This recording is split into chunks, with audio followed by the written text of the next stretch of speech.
Estudo sistematizado da doutrina espírita. Programa Fundamental. Módulo 9. Lei de adoração. Objetivo geral. Entender o significado e o objetivo da lei de adoração. Roteiro 1. Adoração, significado e objetivo. Objetivos específicos. Dizer em que consiste a adoração. Explicar a maneira de adorar a Deus segundo o Espiritismo. Conteúdo básico. A adoração consiste na elevação do pensamento a Deus. Deste, pela adoração, aproxima o homem sua alma. Allan Kardec, O Livro dos Espíritos, questão 649. A adoração está na lei natural, pois resulta de um sentimento inato no homem. Por essa razão é que existe entre todos os povos, se bem que sob formas diferentes. Allan Kardec, O Livro dos Espíritos, questão 652. A adoração verdadeira é do coração. Em todas as vossas ações, lembrai-vos sempre de que o Senhor tem sobre vós o seu olhar.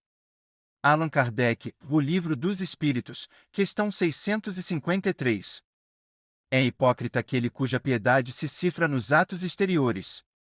Mau exemplo dá todo aquele cuja adoração é afetada e contradiz o seu procedimento. Allan Kardec, O Livro dos Espíritos, questão 654. Sugestões didáticas. Introdução. No início da reunião, lembrar que, na década de 60, no século XX, os homens estavam tão inebriados com o progresso científico que, em diversos jornais e revistas, foram publicados artigos que decretavam a morte de Deus. Deus estava morto porque, com o avanço científico, seria possível demonstrar a inutilidade do poder divino na resolução dos problemas humanos. Entretanto, com o passar do tempo, vimos que a ciência vem se revelando incapaz de atender às necessidades crescentes do homem, sejam elas físicas, emocionais, afetivas, sociais ou espirituais.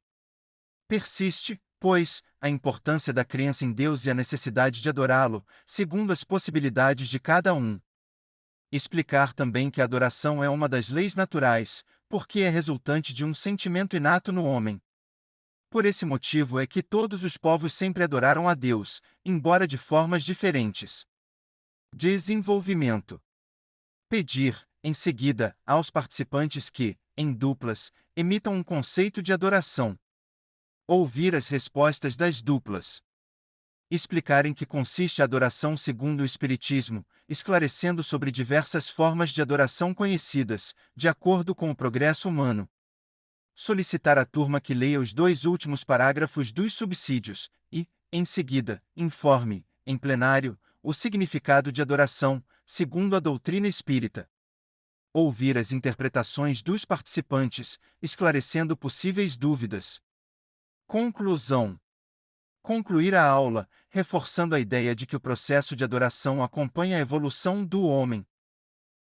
Quanto mais este evoluir, intelectual e moralmente, mais se aperfeiçoam a sua concepção de Deus e a forma de adorá-lo. A avaliação. O estudo será considerado satisfatório se os participantes, nos trabalhos realizados, souberem conceituar a adoração e explicar a maneira de adorar a Deus segundo o Espiritismo. Técnicas, exposição, estudo em duplas, trabalho em pequenos grupos. Recursos, subsídios do roteiro, papel, lápis e caneta. Subsídios. O vocábulo adoração significa, segundo o dicionário Wise da língua portuguesa, ato ou efeito de adorar, que está intimamente relacionado à palavra veneração, culto que se rende a alguém ou algo considerado divindade. No sentido vulgar do termo, adorar traduz-se como prestar culto à divindade. Todavia, afirmam os espíritos superiores que a adoração consiste na elevação do pensamento a Deus. Deste, pela adoração, aproxima o homem sua alma. Esclarecem também que a adoração está na lei natural, pois resulta de um sentimento inato no homem. Por essa razão é que existe entre todos os povos, se bem que sob formas diferentes. Tempos houve em que cada família, cada tribo, cada cidade e cada raça tinha os seus deuses particulares, em cujo louvor o fogo divino ardia constantemente na lareira ou nos altares dos templos que lhes eram dedicados. retribuindo essas homenagens, assim se acreditava, os deuses tudo faziam pelos seus adoradores, chegando até a se postar à frente dos exércitos das comunas ou das nações a que pertenciam, ajudando-as em guerras defensivas ou de conquista. É importante destacar que a palavra Deus tinha, entre os antigos, acepção muito ampla. Não indicava, como presentemente, uma personificação do Senhor da natureza. Era uma qualificação genérica, que se dava a todo ser existente fora das condições da humanidade. Ora, tendo-lhes as manifestações espíritas revelado a existência de seres incorpóreos atuarem como potência da natureza, a esses seres deram eles o nome de deuses, como lhes damos atualmente o de espíritos. Pura questão de palavras, com a única diferença de que, na ignorância em que se achavam, mantida intencionalmente pelos que nisso tinham interesse, eles erigiram templos e altares muito lucrativos a tais deuses, ao passo que hoje os consideramos simples criaturas como nós, mais ou menos perfeitas e despidas de seus invólucros terrestres. Se estudarmos atentamente os diversos atributos das divindades pagãs, reconheceremos, sem esforço, todos os de que vemos dotados os espíritos nos diferentes graus da escala espírita, o estado físico em que se encontram nos mundos superiores, todas as propriedades do perispírito e os papéis que desempenham nas coisas da terra. Para entendermos a adoração, precisamos reconhecer que esta acompanha o processo evolutivo da criatura humana, uma vez que, como o homem evolui intelectual e moralmente, aperfeiçoa também sua concepção de Deus e a sua forma de adorá-lo. Podemos, então, acompanhar com nitidez a transformação histórica da ideia de Deus ocorrida na nossa humanidade, partindo das primitivas ideias politeístas, alcançamos significativo progresso religioso com o monoteísmo, a despeito de ainda presos às manifestações de culto exterior. Nesse ponto da história religiosa do planeta, a nossa rota evolutiva abre-se em uma bifurcação, estabelecida pelo surgimento do cristianismo. Assim, os povos do hemisfério ocidental abraçam as ideias cristãs, enquanto os povos do hemisfério oriental se mantêm presos às tradições religiosas do seu passado remoto. É oportuno assinalar que, vindo iluminar o mundo com a sua divina luz, o cristianismo não se propôs destruir uma coisa que está na natureza. Orientou, porém, a adoração para aquele a quem é devida. Quanto aos espíritos, a lembrança deles se ha perpetuado, conforme os povos, sob diversos nomes, e suas manifestações, que nunca deixaram de produzir-se, foram interpretadas de maneiras diferentes e muitas vezes exploradas sob o prestígio do mistério. Enquanto para a religião essas manifestações eram fenômenos miraculosos, para os incrédulos sempre foram embustes. Hoje, mercê de um estudo mais sério, feito à luz meridiana, o Espiritismo, escoimado das ideias supersticiosas que o ensombraram durante séculos, nos revela um dos maiores e mais sublimes princípios da natureza. Devemos considerar, no entanto, que longe ainda nos encontramos de adorar Deus em espírito e verdade, conforme preconiza o Espiritismo, e lembrando a mensagem cristã. Muitas interpretações religiosas ainda trazem o ranço das manifestações ritualísticas, visíveis nos seus cerimoniais de culto externo.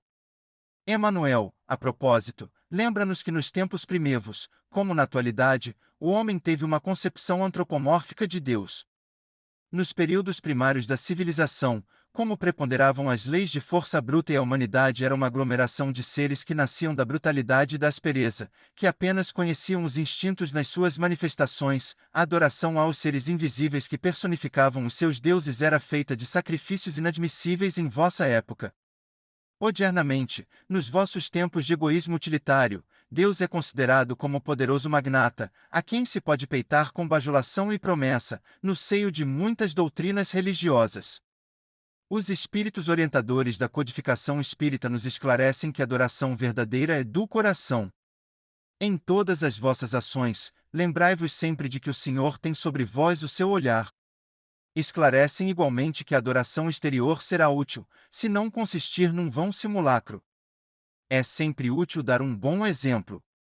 Mas, os que somente por afetação e amor próprio fazem, desmentindo com o proceder aparente piedade, mau exemplo dão e não imaginam o mal que causam. Na verdade, continuam elucidando os espíritos codificadores, Deus prefere os que o adoram do fundo do coração, com sinceridade, fazendo o bem e evitando o mal, aos que julgam orá-lo com cerimônias que os não tornam melhores para com os seus semelhantes. Todos os homens são irmãos e filhos de Deus.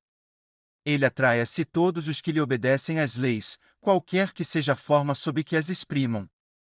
É hipócrita aquele cuja piedade se cifra nos atos exteriores. Mau exemplo dá todo aquele cuja adoração é afetada e contradiz o seu procedimento. Declaro-vos que somente nos lábios e não na alma tem religião aquele que professa adorar o Cristo, mas que é orgulhoso, invejoso e cioso, duro e implacável para com outrem, ou ambicioso dos bens deste mundo. Deus, que tudo vê, dirá: o que conhece a verdade é 100 vezes mais culpado do mal que faz, do que o selvagem ignorante. E como tal será tratado no dia da justiça. Se um cego, ao passar, vos derriba, perdoá-lo-eis; se for um homem que enxerga perfeitamente bem, queixar-vos-eis e com razão. Não pergunteis, pois, se alguma forma de adoração a que mais convenha, por que valeria perguntar de se mais agrada a Deus ser adorado num idioma do que noutro? Ainda uma vez vos digo, até ele não chegam os cânticos, senão quando passam pela porta do coração. Referência bibliográfica.